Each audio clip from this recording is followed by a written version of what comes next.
ಏನ್ ಮಾಡ್ಕೊಂಡಿದ್ಯಾ ಡ್ಯಾಡ್? ಏನಿಲ್ಲ ಕಣೋ, ಕೆಳಗಡೆ ಜಾರ್ ಬಿದ್ಬಿಟ್ಟೆ. ಚಂದ್ರು, ಈಗ ನೋವು ಹೇಗಿದೆ? ಪರವಾಗಿಲ್ಲ, ಸ್ವಲ್ಪ ಕಡಿಮೆ ಆಗಿದೆ.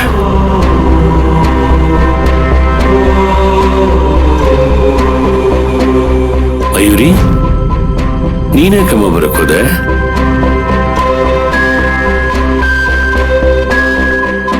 ಯಜಮಾನ್ರೆ, ನಿಮ್ಗೆ ಹೀಗಾಗಿದೆ ಅಂತ ಗೊತ್ತಾದ್ಮೇಲೂ ಬರ್ದೇ ಇರೋದಕ್ಕೆ ಹೇಗಾಗತ್ತೆ?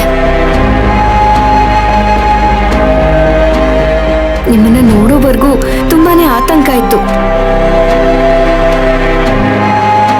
ಈಗ ನೀವು ಆರಾಮಾಗಿರೋದನ್ನ ನೋಡಿದ್ಮೇಲೆ ಸಮಾಧಾನ ಆಗ್ತಿದೆ. ಅಲ್ಲಮ್ಮ, ಸುಮ್ನೆ ಜಾರ್ ಬಿದ್ದಿದ್ದಕ್ಕೆ ಗಾಬರಿನಲ್ಲಿ ಇವರೆಲ್ಲ ಡಾಕ್ಟರ್ನ ಕರ್ಸಿದಾರಷ್ಟೇ. ಈ ರಾತ್ರಿಲಿ ಅವಸರದಲ್ಲಿ ನೀನ್ ಯಾಕೆ ಬರಕ್ ಹೋದೆ?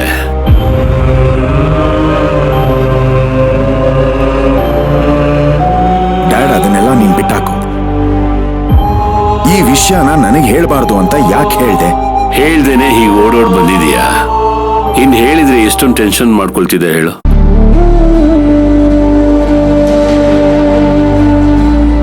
ಮಾವನ್ ಮನೇಲಿ 2 ದಿವಸ ಆರಾಮಾಗಿರೋದು ಬಿಟ್ಬಿಟ್ಟು ಇಲ್ಲಿ ಬಂದಿದೆಯಲ್ಲೋ.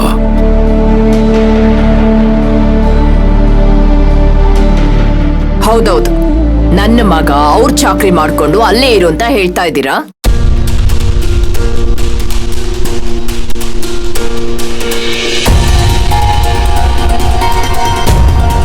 ನಾನೆಲ್ಲ ಹಾಗೆ ಹೇಳ್ದೆ ರಾಜೇಶ್ವರಿ. ಅವರು ಈಗ ತಾನೇ ಬೆಂಗಳೂರಿಗೆ ಬಂದಿದ್ದಾರೆ. ಇವರು ಅವ್ರ ಜೊತೆ 1-2 ದಿವಸ ಇದ್ರೆ ಧೈರ್ಯ ಬರುತ್ತೆ ಅಂತ ಹೇಳಿದೆ ಅಷ್ಟೇ. ಅದು ಹೊಸ ಮನೆ, ಹೊಸ ಜಾಗ, ಅವರು ಸ್ವಲ್ಪ ಅಡ್ಜಸ್ಟ್ ಆಗ್ಬೇಕಲ್ವಾ?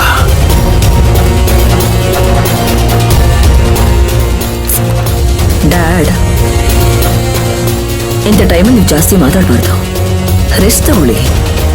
ಸಮಂತ, ನನಗ್ ನೋವಾಗ್ತಿರೋದು ಭುಜಕ್ಕೆ ಹೊರತು ಬಾಯಿಗಲ್ಲ.